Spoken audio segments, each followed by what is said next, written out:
Boom! Wow! Boom! Wow! Boom! Wow!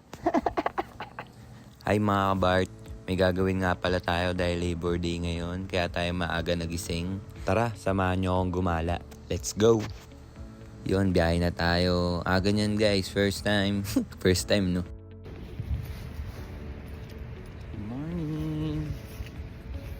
Ang aga kong nagising nyan guys, alas 8. Damn!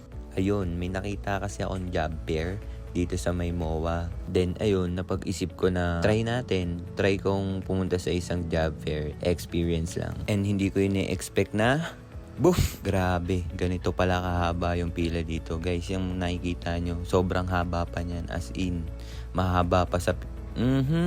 Eme lang mga kabart. And ayun, nag-iisip na nga kung tama ba ang ginagawa ko.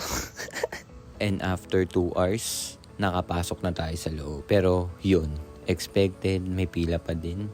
And Bart, after dyan pila sa ground, di ko ine-expect may pila pa rin pala sa second floor. Ganyan kalupit ang job fair, Bart.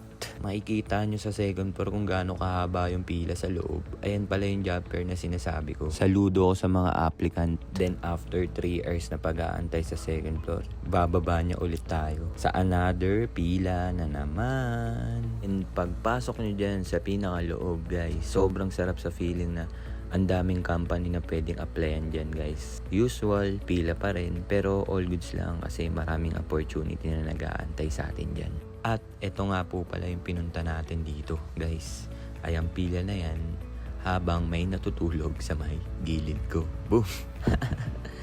So, yun. Grabe to guys, hindi ko in-expect to. Yung pila, parang wala na. Kanya-kanyang diskarte na ng mga tao. As in, yun, dumiskarte na lang ako para mabilis tayong matapos. Yan, tamang walk trip na tayo. Tamang pasyal na tayo sa SM MOA.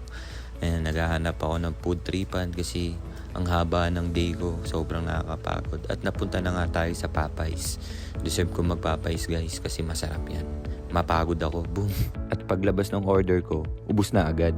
Ganyan kalupit yung gutom ko guys. Keme lang. Then, after nyan guys, biyahe na tayo. Punta na tayo sa may parking. Yan, muni-muni muna tayo kung tama ba yung pinaggagawa natin sa buhay natin. Ayan, so yun guys, doon lang natatapos ang aking araw. Dahil Labor Day. And mga kabart, salamat sa pagsama sa akin. Home sweet home. Bye-bye guys. Thank you so much.